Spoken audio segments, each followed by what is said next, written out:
Class 12th के विद्यार्थी आज से खुश हो जाओ, क्योंकि मैं अब रोज इंपॉर्टेंट क्वेश्चंस लाने वाला हूं। आज मैं बता रहा हूं केमिस्ट्री का, फिर कल लाऊंगा फिजिक्स का, ऐसे ही करके मैथ का लाऊंगा, हिंदी का लाऊंगा, इंग्लिश का लाऊंगा, सभी का बारी बारी से आएगा। तो आज है केमिस्ट्री का 5 इंपॉर्टेंट क्वेश्चन जो कि मैंने बोर्ड पे लिखा है, तो आप इसको अच्छे से लिख कर याद कर लीजिएगा ना।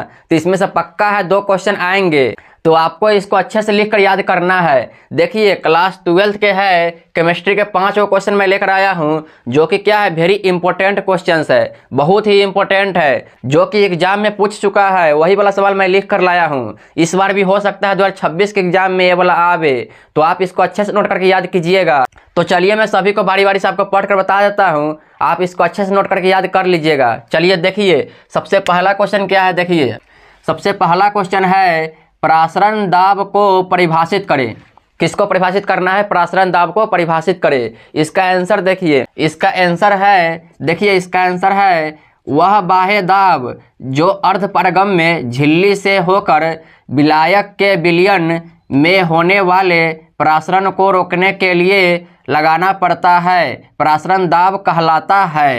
क्या कहलाता है? प्रासरण दाब कहलाता है। आप इसको अच्छे से देख लिए। अब चलिए दूसरा क्वेश्चन देखिए। दूसरा क्वेश्चन क्या है? देखिए दूसरा क्वेश्चन है बिंदु दोष को परिभाषित करें। क्या है क्वेश्चन? बिंदु दोष को परिभाषित करें। ये वाला बहुत ही इंपॉर्टेंट क्वेश्चन है। ये वाला तो नहीं हो तो कम से कम 5 से 6 बार आ चुका है, तो हो सकता है इस बार भी आ जाए, तो आप इसको अच्छे से याद कीजिएगा। देखिए इसका आंसर क्या है। देखिए इसका आंसर है आदर्श क्रिस्टल ठोस में अवयवी कणों की व्यवस्था में अनियमितता एवं विचलन द्वारा उत्पन्न दोष को बिंदु दोष कहते हैं। क्या कहते हैं? बिंदु दोष कहते हैं।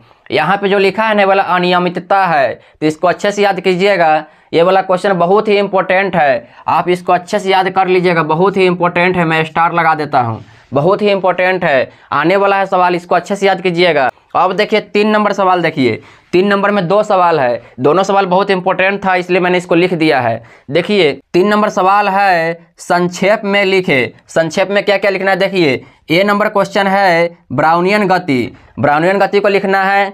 और बी नंबर है अभिक्रिया का अर्धकाल। बी नंबर क्या है? अभिक्रिया का अर्धकाल। पहले ब्राउनियन गति का आंसर देखिए, उसके बाद इसका आंसर बताएंगे। देखिए ए नंबर का आंसर है ब्राउनियन गति। ब्राउनियन गति का आंसर है कोलाइड कण विलयन में लगातार यादृच्छिक गति से गमन करता है, जिसे ब्राउनियन गति कहते हैं। क्या कहते हैं? ब्राउनियन गति कहते हैं। बहुत ही इंपॉर्टेंट सवाल है। अब बी नंबर का आंसर देखिए, बी नंबर ऊपर है, देखिए यहाँ पे बी नंबर क्वेश्चन क्या था? अभिक्रिया का अर्धकाल। क्या है क्वेश्चन? अभिक्रिया का अर्धकाल। इसका आंसर देखिए वह समय जिसमें अभिकारक की आधा मात्रा उत्पाद में बदल जा रहा हो या किसी अभिक्रिया में कुल लगने वाले समय के आधे समय को अर्धकाल कहते हैं। क्या कहते हैं? अर्धकाल, मतलब अभिक्रिया का अर्धकाल कहते हैं। समझ गए? दोनों क्वेश्चन आप देख लिए वाला दोनों क्वेश्चन, ये दोनों क्वेश्चन बहुत इंपॉर्टेंट था, मैंने बता दिया। अब चौथा क्वेश्चन देखिए। चौथा क्वेश्चन है संक्रमण तत्वों में परिवर्तनशील ऑक्सीजन अवस्था में क्यों होती है? इसका आंसर देखिए, क्वेश्चन आप समझ गए। अब इसका आंसर देखिए, इसका आंसर है संक्रमण तत्व डी आवर्त के तत्व होते हैं। संक्रमण तत्व क्या होते हैं? डी आवर्त के तत्व होते हैं। अतः इसमें अपूर्ण डी ऑर्बिटल के कारण परिवर्तनशील ऑक्सीजन अवस्था पाई जाती है। क्या होती है? परिवर्तनशील ऑक्सीजन अवस्था पाई जाती है। इसका आंसर भी आप अच्छे से देख लिए, इसको अच्छे से नोट करके याद कर लीजिएगा। अब 5 नंबर क्वेश्चन देखिए, जो कि लास्ट क्वेश्चन है। 5 नंबर क्वेश्चन है निम्नलिखित के मोनोमर का नाम लिखे। निम्नलिखित के क्या करना है? मोनोमर का नाम लिखना है। ये वाला सवाल 2 आता है, सवाल इसमें से 2 या 3 आता है, तो आप इसको अच्छे से याद कीजिएगा। मैंने 2 इंपॉर्टेंट जो सवाल था वही ले लिया है। देखिए पहला ए नंबर है, ए नंबर क्या है? नायलॉन 6, और बी नंबर है ब्यूना एस। ये दोनों बहुत ही इंपॉर्टेंट है, बहुत बार आ चुका है दोनों, इसलिए मैंने ये दोनों ले लिया है। अब देखिए इसका आंसर, नायलॉन 6 का आंसर होगा कैप्रोलेक्टम। इसका मोनोमर का नाम क्या है? कैप्रोलेक्टम है। नायलॉन 6 का मोनोमर का नाम क्या है? कैप्रोलेक्टम। क्या है? कैप्रोलेक्टम। बहुत ही इंपॉर्टेंट है, इसको अच्छे से देखिए। अब बी नंबर क्या है? बी नंबर है ब्यूना एस। ब्यूना एस के मोनोमर का नाम क्या है? स्टाइरिन और ब्यूटा 1,3 डाइइन। देख लिए इसका आंसर, इसको अच्छे से याद कीजिएगा। पहले आप सभी का स्क्रीनशॉट लीजिए। आपने ले लिया स्क्रीनशॉट, आप इसको अच्छे से याद कर लीजिएगा। ये सवाल आने वाले हैं, इसमें से 2 या 3 सवाल आ ही सकते हैं, तो आप इसको अच्छे से याद कर लीजिएगा। ऐसे ही सीरीज बाय सीरीज आते रहेगा सवाल। आज लाया है केमिस्ट्री का 5 गो, तो फिर कल लाऊंगा फिजिक्स का, ऐसे ही करके और विषय का आते रहेगा। फिर केमिस्ट्री का ही 5 गो और आएगा। ऐसा ही करके केमिस्ट्री के मैं 200 क्वेश्चन बता दूंगा आपको।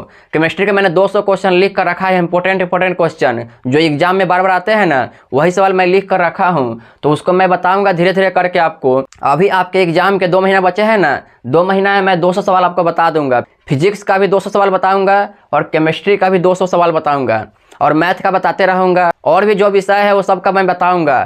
तो आप इस चैनल को सब्सक्राइब करके रख लीजिए। और आपको ये वाला क्वेश्चन और ये वीडियो अच्छा लगा है ना, तो इस वीडियो को लाइक कर दीजिए।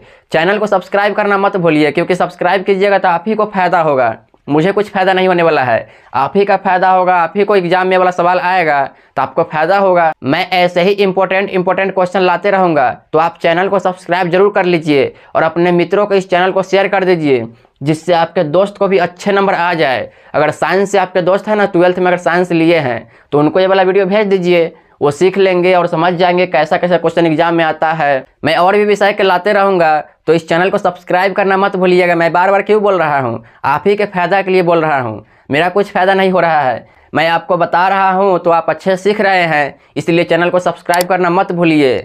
तो चलिए मिलते हैं ऐसे ही और इम्पोर्टेंट क्वेश्चन के साथ। तो चलिए, वीडियो कैसा लगा कमेंट करके जरूर बताइएगा, और अगली वीडियो किस टॉपिक पर और किस विषय में चाहिए वो बता दीजिएगा जरूर। तो चलिए मिलते हैं अगली वीडियो में, बाय बाय।